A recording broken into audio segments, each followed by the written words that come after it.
Hello everybody. Welcome to our channel, where we bring you up-to-date information and analysis on the most relevant events. Today, we are going to discuss an extremely important topic, the debt ceiling bill. The White House is committed to championing this legislation, and we're going to look at the main points and the effects it hopes for the United States and for all of us. But before we dive into that discussion, we'd like to ask for your support. A necessary compromise, the White House's defense of the debt limit bill. House of Representatives lawmakers have passed legislation aimed at lifting the debt limit, allowing the United States to pay its bills while implementing federal spending cuts going forward.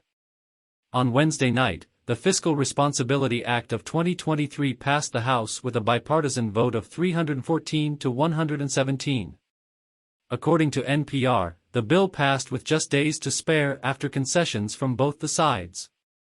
The legislation sets spending limits for the federal budget and brings policy changes, including the recovery of approximately $27 billion in funding earmarked for federal agencies involved in combating the COVID-19 pandemic. Also, introduce higher age limits for job requirements under certain federal safety net programs, such as food stamps. President Biden described the bill as a crucial step toward avoiding the first default in history, while Speaker of the House Kevin McCarthy said lawmakers made history with the savings achieved. The Congressional Budget Office forecasts a total deficit reduction of $1.5 trillion over the next decade, although these estimates do not take into account several agreed-on adjustments that will increase federal spending in the coming months. Bharat Ramamurthy, Deputy Director of the National Economic Council, which advises the President on motivational issues, emphasized that the government believes the bill eliminates the risk of default, protects benefit programs such as Social Security and Medicare, and helps preserve the economic progress achieved in recent years. We believe we've secured some of our top priorities, and if the President is satisfied with what's been achieved, that's why we see bipartisan support for the deal in both the House and Senate, Ramamurthy said in an interview with Leila Fadel of the Morning Edition on Thursday. The legislation will now head to the Democrat-controlled Senate, where it needs to pass by Monday to reach the President's desk and avoid a U.S. default. Senate leaders from both parties expressed their intention to pass it as soon as possible, preferably by the end of this week. However, that doesn't mean all senators are in agreement with the bill, which requires 60 votes to pass.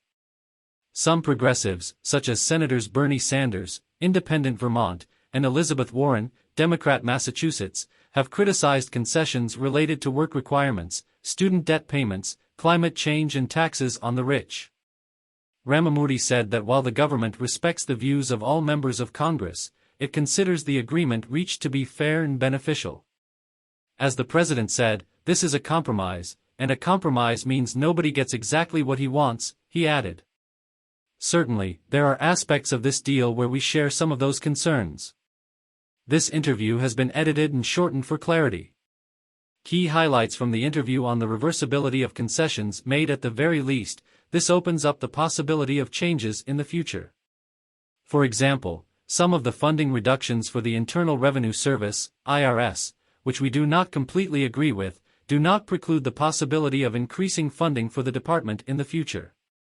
However, it is crucial to highlight that this bill allows us to advance the priorities protected by the President in the last 2 years, even in the short term.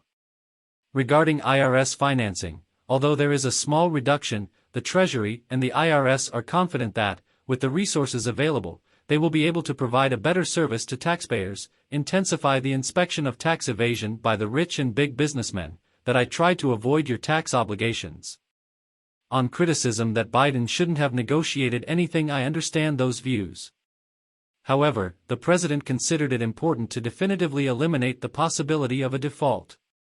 Throughout this country's history, Congress has acted 78 times to suspend or raise the debt limit.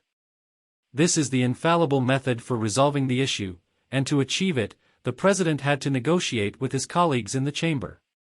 Every year, it is necessary to negotiate the budget. Last year it was done with Democrats and Republicans reaching a fair deal.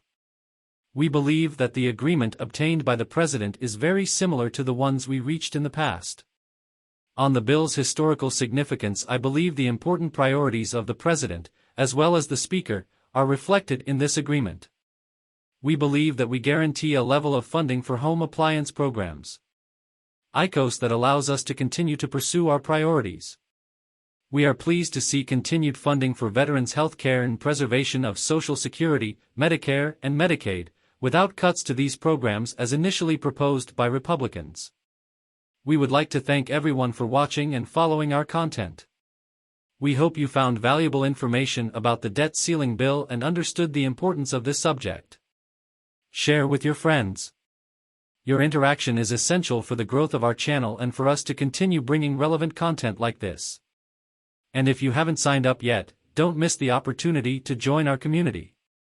Hit the subscribe button and turn on notifications so you don't miss any of our upcoming videos. Thanks for the support, and until next time.